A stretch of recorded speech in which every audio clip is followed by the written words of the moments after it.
The first cry of a newborn is the sound of victory, a defiant scream against the silence that is always waiting. When Elka's son is born, his cry is strong, and the women of the clan smile. It is a good omen. But as Elka cleans the child and unwraps the swaddling of soft rabbit fur, the smiles freeze. The child's left foot is twisted cruelly inward, the sole facing up, the heel pointing where the toes should be. It is a knot of bone and flesh that will never hold a man's weight, never carry a spear, never run from danger. The news travels through the caves not as a whisper, but as a cold dread that leaches the warmth from the fire. This is not a wound that can be healed. It is a flaw in the weave of the world. Ith, the clan shaman, is summoned. He is a man made of sinew and smoke, his eyes holding the wisdom of 1,000 desperate winters. He examines the child, not as a man reading the entrails of a kill for a sign. His face remains a stony mask. He points a finger, tipped with the claw of a great cave bear, at the malformed foot. The shadow is crooked, he proclaims, his voice a dry rasp that cuts through the silence. Such things are an anchor. They drag the luck of the clan into the dirt. He looks around at the grim, nodding faces, his gaze finally settling on Elkaz. The night hunters, the great Rudon, they are drawn to weakness. They smell it on the wind. To keep this child is to invite them to our door. He makes a gesture toward the entrance of the cave, toward the high flat rocks, the valley, the offering stone. It is the clan's oldest, hardest law. A life that cannot sustain itself must be returned to the world that gave it. This pragmatic, brutal infanticide is their shield against the endless siege of starvation and predation. It is a terrible calculus, but one that has kept them alive for generations. Two hunters step forward, their faces empty of emotion. It is their task to carry the child to the stone. But Elka moves faster. In a single, fluid motion, she pulls the child to her breast, shielding him with her body. A low, feral growl rumbles in her chest. It is not the sound of a woman, it is the sound of a mother bear defending her cub. Her eyes burn with a fire that makes the hunters hesitate. This is the emotional turning point, a mother's love declaring war on a clan's survival.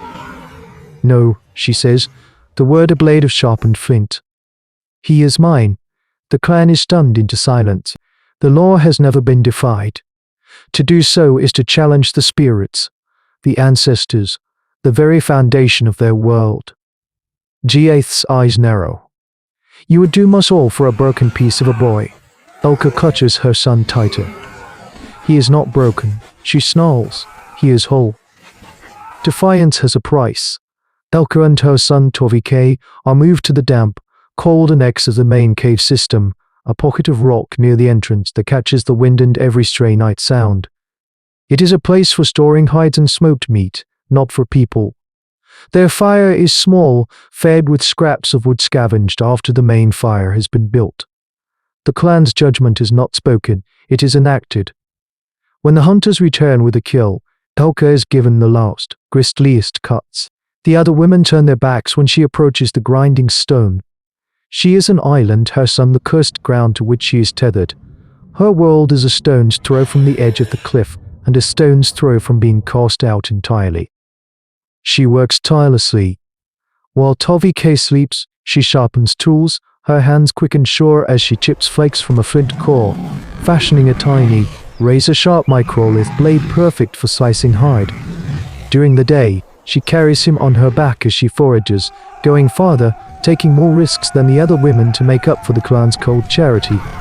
She is fighting a war on two fronts, against the quiet hostility of her own people, and against the ever-present threat of the wild. Guttural roar of a Bulka no Taurus becomes a regular feature of their nights, a reminder of how thin the walls of their new marginal world truly are. But in this isolation, something unexpected takes root. As Tovike grows, he cannot chase the other children. He cannot climb the rocks or explore the shallow pools by the river. His world is stationary, so he watches. While the other children are a blur of motion, he is a point of stillness, his eyes absorbing everything. He watches the way the wind patterns the dust on the cave floor. He watches the tiny lizards that sun themselves on the rocks outside. He watches the sky. This is the intelligence point that Elka begins to notice. His world is not smaller than the other children's, it is deeper. One afternoon, as she is scraping a deer hide, she sees him staring intently at the rocks near the cave mouth. He points a small, chubby finger. "Lizards run," he says, his voice a quiet murmur. Elka glances over. The small reptiles are indeed gone, vanished into the cracks. She thinks nothing of it. A moment later, Tovike points again. Big steps come. Elka frowns, listening. There is no sound but the wind. Then she feels it, a low rhythmic vibration in the stone beneath her. The distant footfalls of a very large creature. The Carnotaurus. It is passing by their valley, still miles away, but Tovike had sensed its approach long before she did. He had not heard it.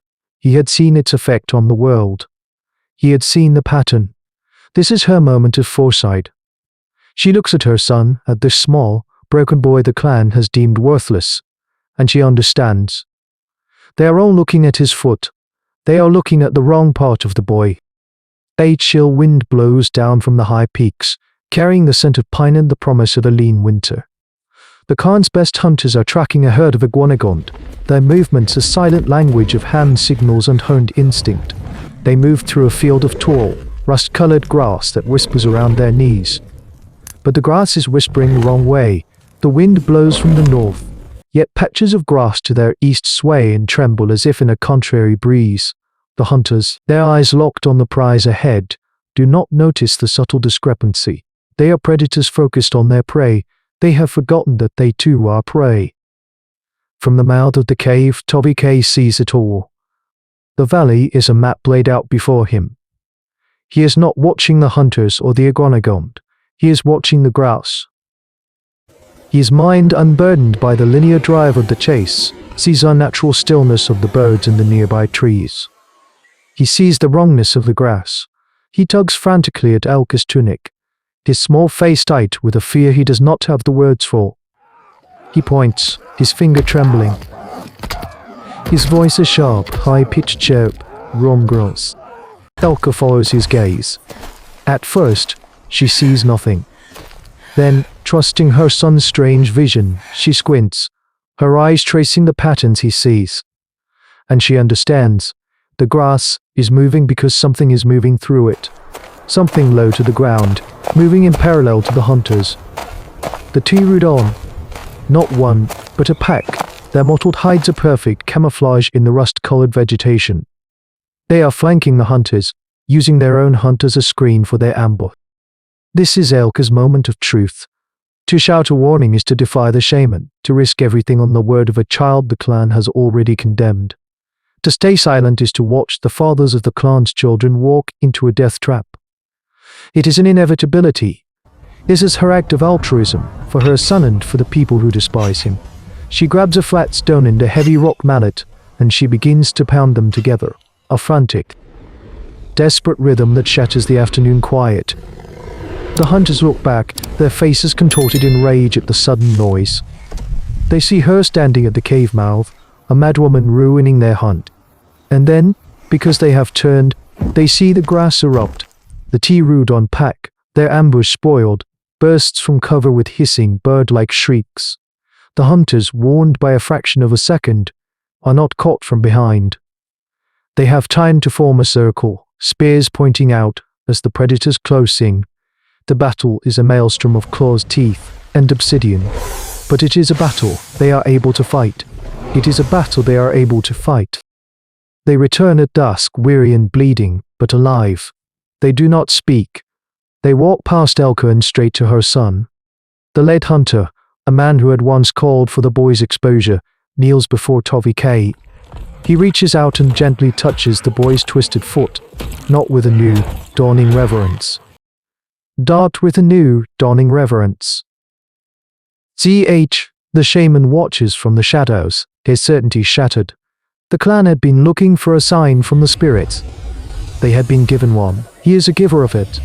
This is the clan's emotional turning point, a forced social reintegration built on the undeniable proof that a different way of seeing is a different way of surviving. Strength is not just in the legs that run, but in the eyes that see. The crooked shadow at the edge of the fire now has a place in the center. Tovike, the boy born broken, has become the Khan's watcher, his physical limitations the very source of his unique power. Elke's defiant love did more than save her son. It forced her people to widen their very definition of strength, to accept that the survival of Homo sapiens depends on a diversity of skills, not a uniformity of bodies. This is a profound leap in the saga of human evolution. The moment pragmatism was forced to make room for compassion, not out of sentiment, but because compassion had proven itself to be a tool for survival. Every society that learns to value the contributions of all its members, to find strength in difference, is building on the foundation of this first brutal lesson. They learned that the body is just a vessel, and the sharpest weapon in their arsenal was, and always would be, a mind that could see the world in a way no one else could.